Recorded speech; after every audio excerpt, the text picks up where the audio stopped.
नमस्कार, स्वागत है आपका। आप देख रहे हैं द न्यूज और मैं रानी गुप्ता आपके साथ। बड़ी खबर सामने आ रही है। आपको बता दें कि लगातार अरविंद केजरीवाल केंद्र के सरकार के द्वारा जो अध्यादेश लाया गया है, इसको लेकर के विपक्ष को एकजुट करने की कोशिश कर रहे हैं ताकि इस अध्यादेश को जब बिल के तौर पर सदन में पेश किया जाए तो इसे विपक्ष की ताकत के द्वारा हराया जा सके। लेकिन यहाँ पर जिस तरीके से नीतीश कुमार कांग्रेस से मिले थे, तब ये खबरें चलने लगी मीडिया में कि अध्यादेश के खिलाफ अब आम आदमी पार्टी को कांग्रेस का हाथ मिल गया है, कांग्रेस का साथ मिल गया है।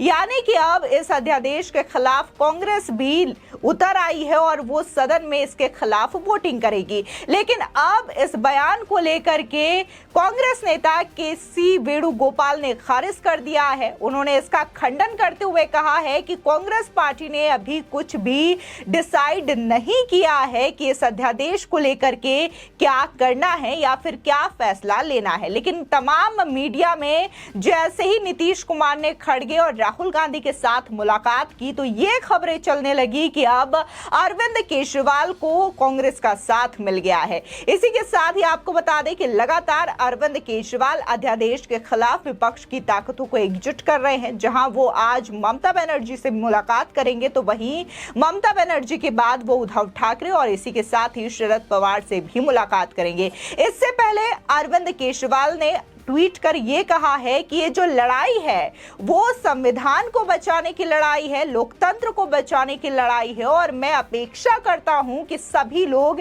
एक साथ आए जिससे कि ये लड़ाई जीती जा सके। बता दें, दरअसल अरविंद केजरीवाल ने ट्वीट कर लिखा, ये लड़ाई केवल दिल्ली वालों की लड़ाई नहीं है, ये लड़ाई भारतीय जनतंत्र को बचाने की लड़ाई है, बाबा साहेब के दिए संविधान को बचाने की लड़ाई है, न्यायपालिका को बचाने की लड़ाई है। ये लड़ाई देश की लड़ाई है, इसमें सबके साथ की मैं अपेक्षा करता हूं। आपको बता दें कि दरअसल आज यानी कि 23 मई को अरविंद केजरीवाल जहां ममता बनर्जी से मिलेंगे तो वहीं 24 को उद्धव ठाकरे और 25 को एनसीपी चीफ शरद पवार से मुलाकात करेंगे। जिसके बाद कहा जा रहा है कि दिल्ली के रामलीला मैदान में इसको लेकर के शक्ति प्रदर्शन भी अरविंद केजरीवाल कर सकते हैं। फिलहाल दिल्ली में तबादलों और नियुक्तियों पर केंद्र के अध्यादेश की तनातनी के बीच कांग्रेस ने उन खबरों का खंडन किया है कि पार्टी ने इस मामले पर मुख्यमंत्री अरविंद केजरीवाल का समर्थन करने का फैसला किया है। बता दें कि पार्टी के वरिष्ठ नेता केसी वेणुगोपाल ने यह कहा है कि सुप्रीम कोर्ट के फैसले के खिलाफ लाए गए अध्यादेश को लेकर कांग्रेस ने अभी कोई निर्णय नहीं लिया है। बता दें, केसी वेणुगोपाल ने ट्वीट कर लिखा, दिल्ली की राष्ट्रीय राजधानी की सरकार में अधिकारियों की नियुक्ति की शक्ति के लिए सुप्रीम कोर्ट के फैसले के खिलाफ लाए गए केंद्र सरकार के अध्यादेश के मुद्दे पर कांग्रेस पार्टी ने कोई फैसला नहीं लिया है। कांग्रेस इसकी यानी कि दिल्ली इकाई और दूसरी समान विचारधारा वाली पार्टियों के साथ इस मुद्दे पर सलाह करेगी, विचार करेगी। साथ ही उन्होंने ये भी लिखा है कि पार्टी कानून के शासन में विश्वास करती है और साथ ही किसी भी राजनीतिक दल द्वारा राजनीतिक विरोधियों के खिलाफ अनावश्यक टकराव, राजनीतिक रूप से निशाना बनाना और झूठ के आधार पर अभियानों की अनदेखी नहीं करती है। बता दें कि कांग्रेस नेता का यह बयान इन खबरों के बीच आया है कि कांग्रेस पार्टी ने अध्यादेश के मामले पर दिल्ली के मुख्यमंत्री अरविंद केजरीवाल को समर्थन देने का फैसला किया है। हाल ही में सुप्रीम कोर्ट ने दिल्ली में अधिकारियों के तबादले और पोस्टिंग के संबंध में दिल्ली सरकार के पक्ष में फैसला दिया था और कुछ विभागों को छोड़कर सभी में उसे अधिकार दिया था।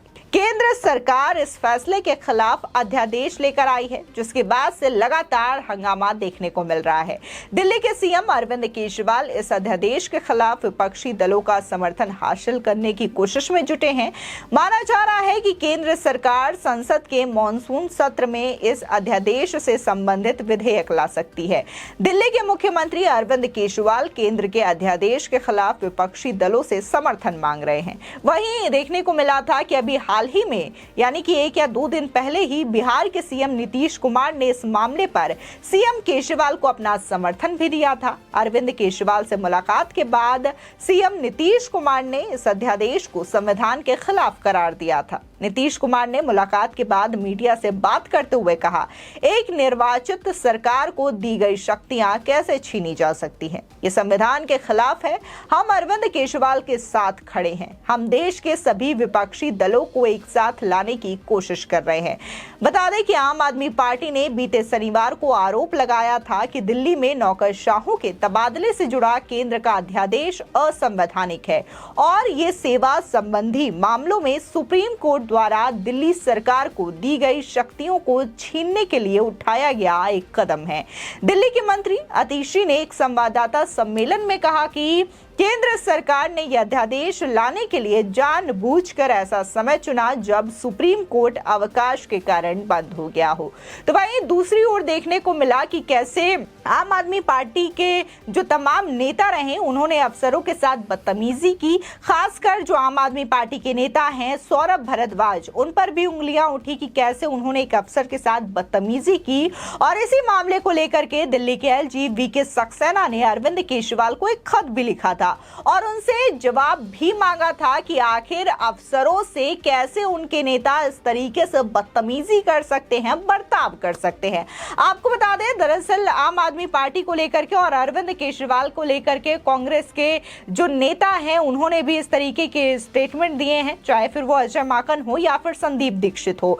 संदीप दीक्षित ने भी साफ तौर से कहा है कि अरविंद केजरीवाल बेहद असभ्य भाषाओं का इस्तेमाल करते हैं जिसकी वजह से कोई भी उनसे सीधे मुंह बात करने से बचता है। तो वहीं अगर हम अजय माकन की बात करें तो उन्होंने भी अभी एक दिन पहले ही बाकायदा ट्वीट किया था और शीला दीक्षित के साथ हुए एक वाक्य का जिक्र करते हुए अरविंद केजरीवाल को सरकार चलाने की नसीहत दी थी और कहा था कि कैसे एक अफसर के साथ बर्ताव करना चाहिए, उन्हें घंटों इंतजार या फिर उनके साथ असभ्य भाषाओं का इस्तेमाल नहीं करना चाहिए। यानी कि न सिर्फ बीजेपी ही बल्कि कांग्रेस के भी जो नेता हैं वो अरविंद केजरीवाल के खिलाफ शिकायत कर रहे हैं कि कैसे वो अफसरों को लेकर के बर्ताव करते हैं, उनके साथ असभ्य भाषाओं का इस्तेमाल करते हैं। ऐसे में अगर अध्यादेश लाया गया हो केंद्र सरकार के द्वारा तो ये कहीं ना कहीं दिल्ली की जनता की भलाई और साथ ही अफसरों की भलाई के लिए ही लाया गया है, क्योंकि कहा यह भी जा रहा है कि अगर अरविंद केजरीवाल के हाथ में ये ताकतें जा सकती है पोस्टिंग और ट्रांसफर को लेकर के, तो वो इन शक्तियों का उपयोग करके अपने मंत्रियों के फेवर में कई सारे तबादले और कई सारी पोस्टिंग कर सकते हैं। उनके पूर्व मंत्री और आम आदमी पार्टी के नेता सत्येंद्र जैन और मनीष सिसोदिया इस वक्त भी जेल में बंद हैं और ऐसे में अरविंद केजरीवाल और आम आदमी पार्टी इन शक्तियों का उपयोग करके उन्हें बाहर भी निकलवा सकती है और उन पर कई सारे संगीन आरोप दर्ज हैं, चाहे फिर वो शराब घोटाला मामले में सिसोदिया की बात करें या फिर हवाला केस में सत्येंद्र जैन की बात करें। इसी के साथ ही जो खबरें चल रही थी जैसे ही नीतीश कुमार की मुलाकात खड़गे और राहुल गांधी से होती है तो इसी मीटिंग में केसी वेणुगोपाल भी मौजूद थे और उन्होंने ही इस मीटिंग की बकायदा वीडियो भी अपने ट्विटर हैंडल से शेयर की है, जिसमें साफ तौर से देखा जा सकता है कि ये चारों ही नेता बैठ करके कोई बात करते हुए नजर आ रहे हैं। लेकिन मीडिया ने इसका मतलब कुछ और ही निकाला और मीडिया में ये खबरें चलने लगी कि कैसे अरविंद केजरीवाल जो अध्यादेश के खिलाफ विपक्ष की ताकतों को एकजुट कर रहे हैं, तो इसमें अब कांग्रेस ने भी अपना समर्थन दे दिया है। लेकिन ये जो खबर है पूरी तरीके से गलत है और खुद कांग्रेस नेता ने इस खबर का खंडन किया है, खारिज किया है। फिलहाल इस खबर को लेकर के आपकी क्या राय है हमारे कमेंट सेक्शन में जरूर बताएं। आगे की और भी अपडेट के लिए चैनल को सब्सक्राइब करना ना भूलें।